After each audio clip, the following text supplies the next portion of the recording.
Čia radijo laida Vakaro žvaigždelė. Aš turiu mažytį skėtį ir su juo kalbu. Jei lietutis ims krapnoti, eisime abu. Ir tegul lietutis pyksta, mėtosi lašais, su manim mažytis skėtis pasivaikščiot eis. Kap, kap, kap, lašeliai šoka virš manos galvos, o po kojų upeliukai aš brendu per juos. Lyg lietuti, kiek tik nori, aš sausa esu, koks tu geras mano skėti, geras iš tiesų. Labas vakaras, vaikai, labas vakaras žemelė, visi augalai ir gyvūnai. Šiandien aš su jumis pasisveikinau neregės poetės Janinos Pipirienės eilėraščiu Skėtis. O štai ir aš, triušiukas. Sveika vakaro žvaigždelė. Labai gražus eilėraštis. Ir aš turiu skėtį. Jis nepaprastas, ant galvos turi 2 didelės ausis ir nupieštas 2 akis. Bet aš norėčiau tavęs paklausti, kaipgi aklieji rašo ir skaito, juk jie raidžių taigi nemato. Žinai ką, triušeli, išskleiskime savo skėčius, tegul lašeliai šoka virš mūsų galvų, o mes keliaukime į Lietuvos aklųjų ir silpnaregių ugdymo centrą ir ten pašnekinkime vaikus. Gal surasime atsakymą į tavo klausimą.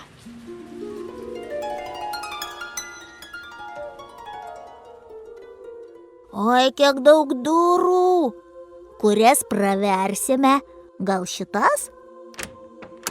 Sveiki, vaikai. Aš esu triušiukas, o čia mano draugė, vakaro žvaigždelė. Norime jūs pašnekinti. Matau ant jūsų stalo indeliuose įvairios kruopos, žirniai, kavos pupelės. Kągi su jais veikiate? Darau ornamentus. Aistute, labai gražus tavo plastilininis paveiksliukas. Gražūs ornamentai su žirniais ir kavos pupelėmis.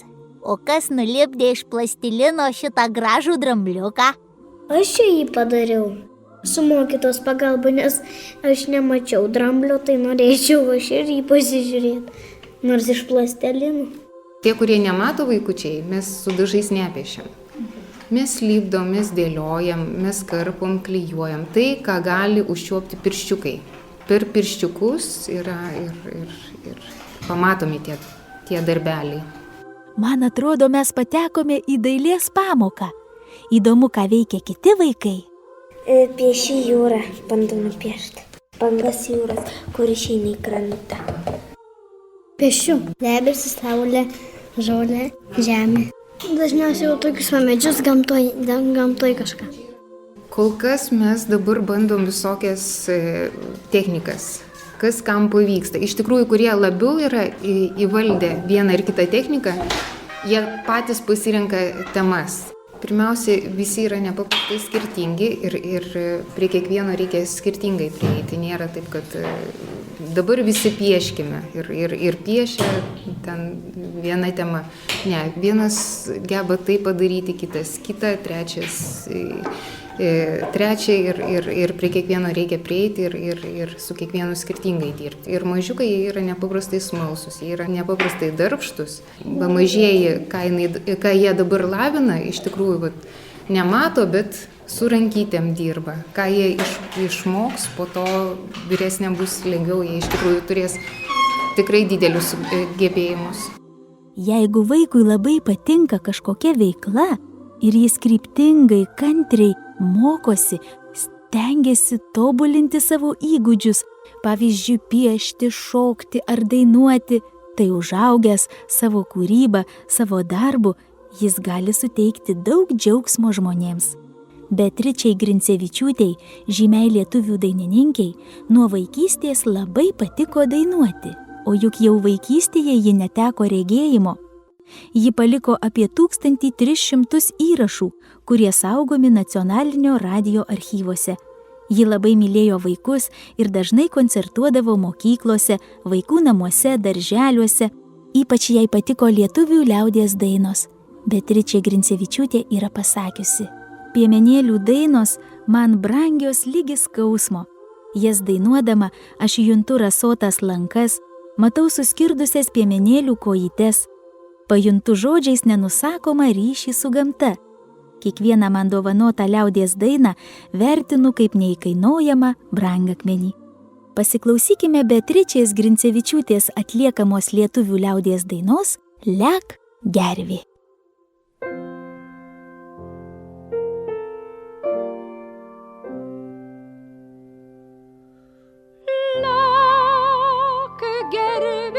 Leg gervelė per gyrą. Leg gervelė per gyrą.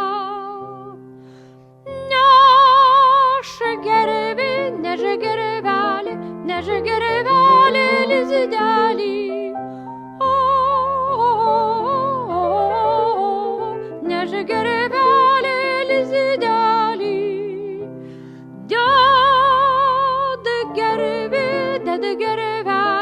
Deda gervelė kiaušelius.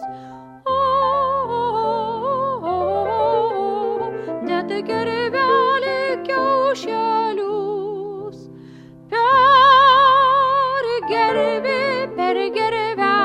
Per gervelę vaikelius. Per gervelę vaikelius. Išveda gervė vaikelius.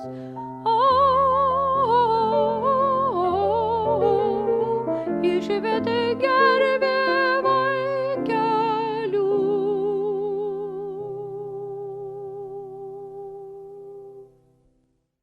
Mielas radijo klausytojau, priminsiu, kad kartu su savo mažuoju draugu Triušeliu lankausi Lietuvos aklųjų ir silpnaregių ugdymo centre. Atidarome jau kito kabineto duris. Ir vėl kalbiname vaikus. Oi, kokie visi linksmi vaikai šypsosi mums ir mes jiems šypsomės. Kaip jums sekasi, kuo domitės, ką labiausiai patinka veikti? Mano vardas Ugnė. Tai aš lankau muzikos mokyklą, fortepijoną, solfedį, chorą. Mano vardas Vytautas. Man patinka nusimti to, kad daug tenka galvoti, va taip, linksmai sportuoti patinka. Krepšinis, futbolas būna, patinka labai. O čaškiam patinka labai žaisti man. Mano vardas Greta. Man įdomiausias užsiėmimas yra dailė. Dėl to, kad galima įvairius piešti, galima turėti savo fantazijas, turėti savo pasaulį piešimo. Ir dėl to, kad tu gali viską kurti ir žinai, kad pavyzdžiui, kokia dailės mokytoja nepasakys, tai ne taip tu nupiešiai. Dėl to, kad tai bus tavo pasaulis piešimo ir tiek. Aš Triušiukas labai noriu sužinoti, kokį darbą jūs norite dirbti, kai užaugsite. Visi sako, kad nematantiem labai būtų gerai dirbti darbą masažistė. Ir man taip tas darbas labai patinka, tai masažistė norėčiau būti. Inga, kai užaugsiu, aš noriu būti daktarė. Jeigu man pasiseks mokslai dainavimo, būsiu dainininkė. Jeigu gerai išeis piešti dailininkė, o jeigu visi mokslai bus gerai, advokatė. Mano vardas Deividas. Aš užaugęs būsiu virėju. Šitas virėjas man duoda ir cepelinų, ir blynų kartot. Duoda ir morkos man ten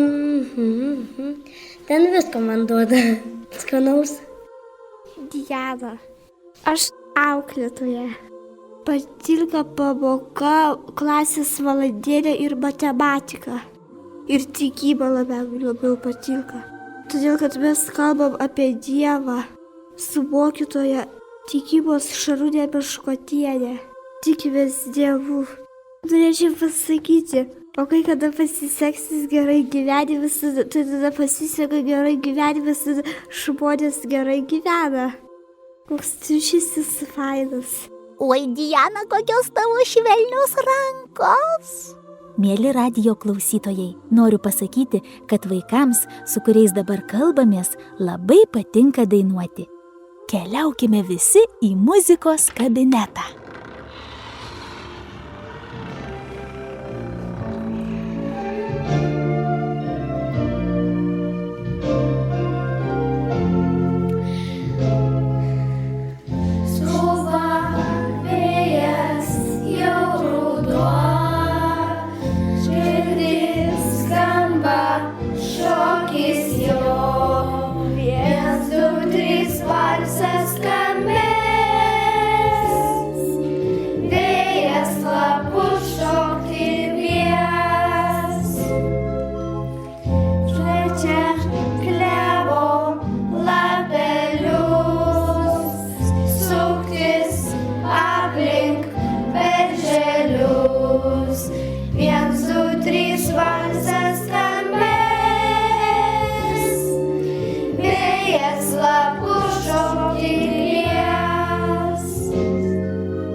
Vaikams laida Radijo žvaigždelė.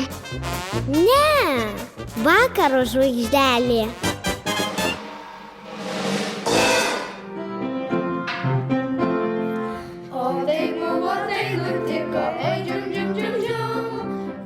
Vaikai, kurie mokosi Lietuvos aklųjų ir silpnaregių ugdymo centre, mums ne tik pasakojo apie save, dainavo, bet ir grojo pianinu. Dainora Laukžemytė, Gėtikės valsas.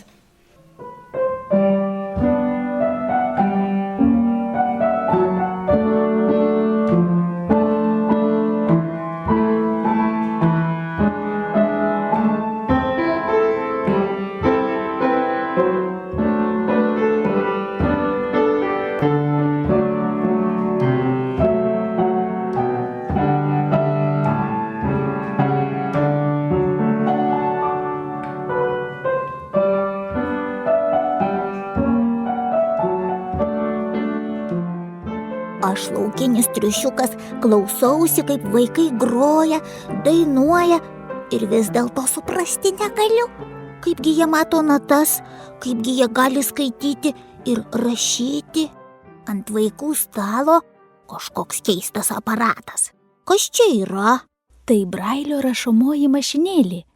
Aš su ja rašau, kadangi rašau kitokių raštų, nereginčių raštų. Čia vat atsidaro, įsideda lapas. Užsidaro ir įsisuka lapas.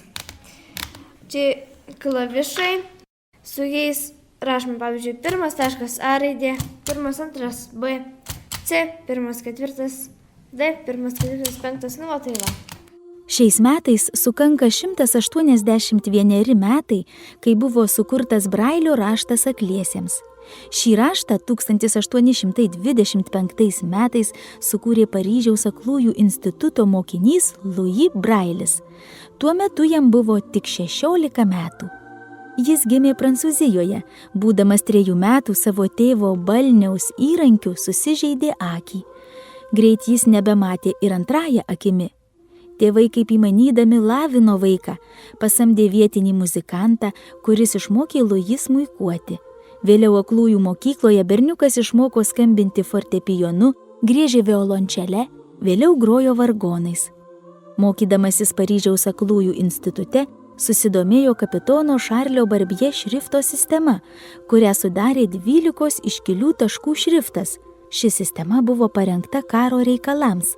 leido nakčia skaityti pranešimus, nenaudojant šviesos šaltinio.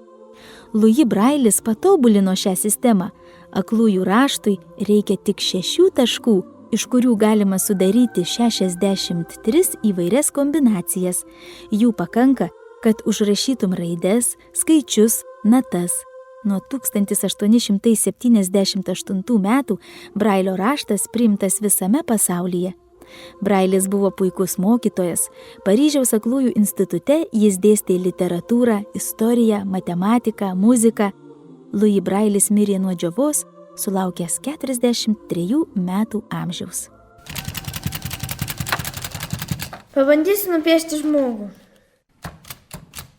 Brailio abėcėlę lietuvių kalbai pritaikė Pranas Daunys 1927 metais.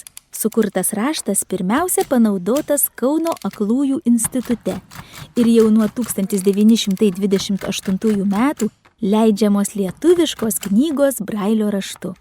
Pastaruoju metu knygas Brailio raštu Lietuvoje leidžia net 6 įstaigos ir organizacijos. Čia jau kojas piešiu. Labai įdomu stebėti, kaip Ugnė su Brailio rašomąja mašinėle piešia žmogelį. Tai va, dovanoju triušiukui. Ačiū tau už dovaną. Labai gražus žmogutis. Jeigu su savo mokytojais, auklėtojais ar tėveliais apsilankytumėte Lietuvos aklųjų istorijos muziejuje, kuris yra Vilniuje, Naugarduko 91, tai pamatytumėte, kaip atrodo Brailio raštu išspausdinti pirmieji elementoriai vaikams – saulutė, žiburėlis. Pamatytumėte kalbančią užrašų knygelę, silpnaregių rankdarbius, raštuotas kojines, pirštines, skraistes, dirbinius iš medžio, šiaudų, keramikos. Sužinotumėte, kaip atrodo aklųjų šaškės ir šachmatai. Sutrikusio regėjimo žmonėms patinka žaisti šachmatais ir šaškėmis. Pavyzdžiui, Stasė Ingaunytė yra rusiškų šaškių sporto meistrė, 6 kartus buvo Lietuvos čempionė, 10 kartų laimėjo sidabro medalį ir 3 kartus bronzos, taip pat yra ir daugelio kitų čempionatų prizininkė.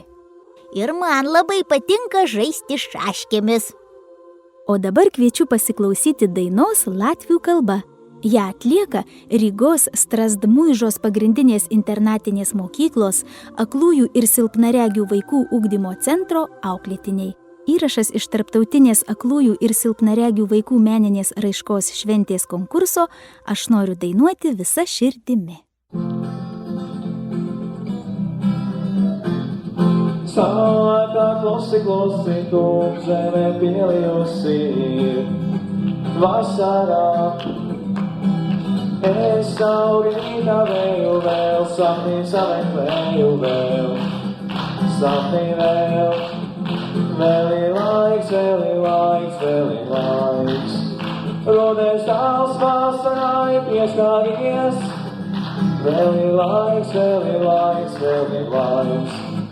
Mūsu ceļš vasarai cauri iet. Tu atmodini mani kād, skanēsies mani kād, skanēstie. Kād mīlestībā tavā iesim, kā ziedukļavā kād, iesim mēs. Vēl ir laiks, vēl ir laiks, vēl ir laiks. Rudens tāls vasarai pieskāries. Vēl ir laiks, vēl ir laiks, vēl ir laiks.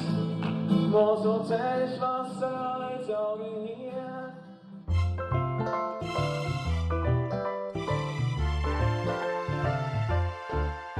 Mielas radijo klausytojau, šiandien mano rankose neregio rašytojo, dainininko, knygų leidėjo Juozo Marcinkaus novelių vaikams rinkinys Juodieji gandrai.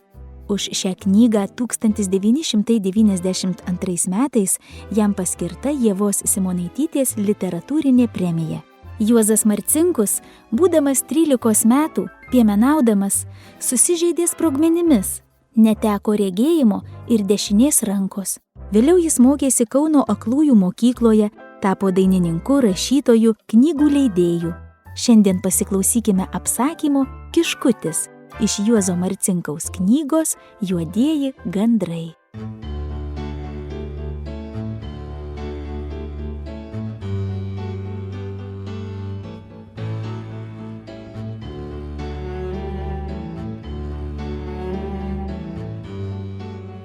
Gražios tos vasaros būna, nepakartojamos, su niekuo nepalyginamos.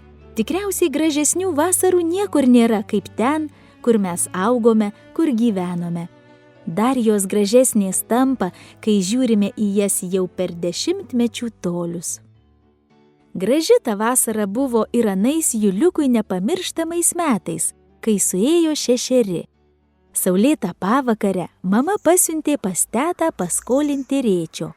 Bėgo pagrioviais, pro krūminėlius, čia visur tik klega, tik šneka, tik ulbauja visa gamta. Saulės atšvaituose mirguliuoja palaukės, medžių žaluma. Bėgo takelius triksėdamas, ranka braukdamas per ką tik išplaukusių rugių garbanas. Iš pakrūmės staiga striktelėjo toks gražus, nedidukas, ilgaausis kiškelis. Juliukas, kad puls prie jo, tas šmurkšt į butkaus rugius. Tik porą žingsnių Juliukui liko, šuolis, plumpt ant nugaros. Bet kur tau, žvairekiukas greitesnis? Tik keletą centimetrų pritrūko nučiupti už paskutiniosios. Kad būtų jo ilga uodega, būčiau nutvėręs, pagalvojo Juliukas. Pašoko dar porą šuolių ir tuomet išgirdo kaimyno balsą. Tai ką, brač, volioji rugius? Juliukas nėrė į šoną per rugių kraštą ir atgal į namus. Iš paskos atėjo ir butkus. Tai ką, Martišien? Paleidi vaiką nenuoramą, o tas volioja man rugius. Ką tai reiškia? Ar aš į trobą priėmiau tam, kad nuostolius darytumėt, brač? Matyt, jums reikės paskelbti šventą Jurgį. Kitaip nieko nebus, brač. Juliuko mama stovi prieš jį, nuleidusi galvą ir rankas, ką tik ištrauktas iš tešlos, pilku, kaip tų nesijotų rupių miltų spalvos veidų, tokia liesa, tokia menka, išsigandusi, vis kalbėdama. Nepykit, ponas Butkau, nepykit, daugiau taip nebebus. Įpuolusi į pirkę, ištempė Juliuką iš palovės ir iš šluotražio išsitraukusi padžiūvusią rykštę tiesiai prie Butkaus akių, taip pradėjo čaižyti, nesusivaldydama, nežiūrėdama kur kerta. Per galvą, ausis, nugarą. Vaikas parkrito prie Butkaus kojų ir raitosi kaip šunytis, inkšdamas iš skausmo, o ji vis raižo. Bet pamačiusi jam iš ausies tekantį kraują, priėjo prie Butkaus, paėmė ranką ir pabučiavo. Dovanok, ponė. Na gerai, jau gerai. Žiūrėkit, kad tai būtų paskutinis kartas, brač. Ir nuėjo. Mama neatsisėdo, o Kristė parkrito prie Juliuko ir apkabinusi, didelėm skausmo ašarom pradėjo verkti kartu su juo, vis pusbalsiu kalbėdama. Negerai, vaikeli, negerai, labai negerai. Tik Juliukas nesuprato, kam ji sako negerai. Ar negerai, kad jis gaudė zuikutį, ar kad jį taip skaudžiai nuplakė, ar kad jie kampininkai, kuriems nuolat galima grasinti šventu Jurgiu. Tikriausiai ir viena, ir kita. Mama padėjo vaiko galvą savo ant kelių ir vis šneka. Negerai, labai negerai. Juliukas krūptelėjo ir nustojo verkęs. Mama, kodėl tavo sūrios ašaros? Todėl, vaikeli, kad gyvenimas sūrus. O kol tu užaugsi, tos ašaros bus ne tik sūrios, bet ir karčios. Kalbėjo mama tikriausiai ne jam, o jau į medžių viršūnes atsirėmusiai, tokiai raudonai, tarytum skaudžiai nuplaktai saulei. Juliukas prisiglaudė prie mamos, apkabino kaklą ir pasakė pašnibždomis. Mama, nepyk, daugiau kiškučio nebegaudysiu, kad nebūtų karčios tavo ašaros. Ir dešiniosios smaližiumi nubraukė jai per skruostus, riedančius 2 didelius jų gyvenimo lašus. Gerai jau, vaikeli, gerai. Tarytum iš nebūties grįžusi, pavargusiu balsu pasakė mama.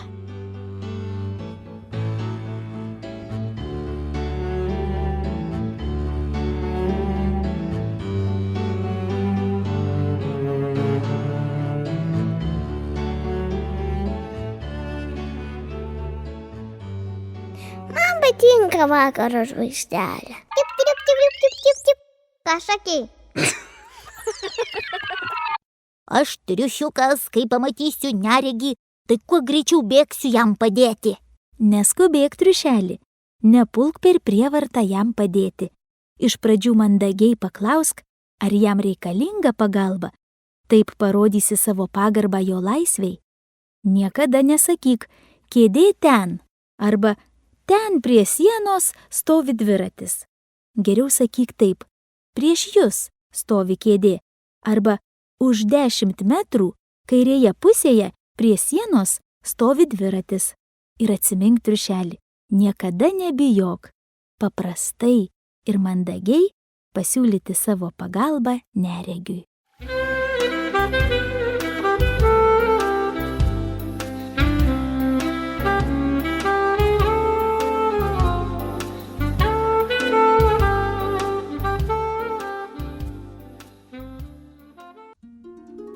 Atėjo metas atsisveikinti. Iki pasimatymo, vakaro žvaigždelę! Lik sveikas, triušelį! O jums, vaikai, linkiu gražių ir spalvotų sapnų. Sudie.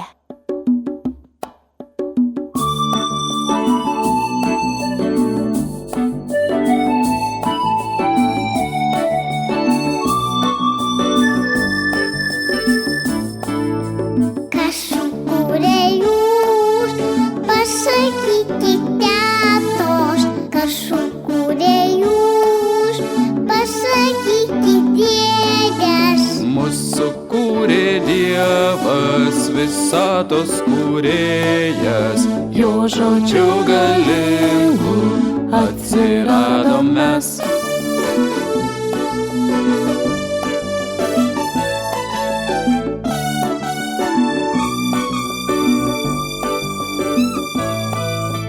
Kas sukūrė jūs, pasakykit naziai, kas sukūrė jūs, pasakykit pievos. Mūsų kūrė Dievas, visatos kūrėjas, jo žodžiu galingu atsirado mes. Ir aš, ir tu, ir tu, ir tu. Ir aš, ir tu. Ir aš, ir tu. O aš, ir tu, ir tu, ir tu, ir tu.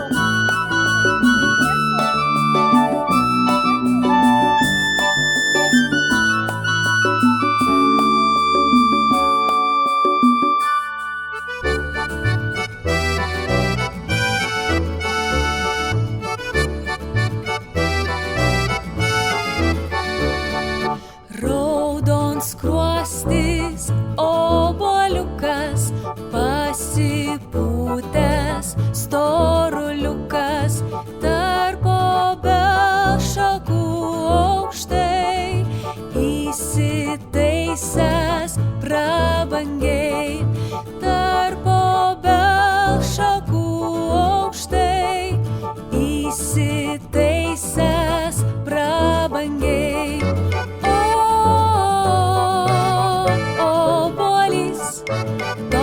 Apvalus, kaip kamuolys, obuolys, toks skanus, atrodo jis. Girdėjote radijo laidą vaikams ir visai šeimai Vakaro žvaigždelė. Raudonskruostis obuoliukas, pasipūtęs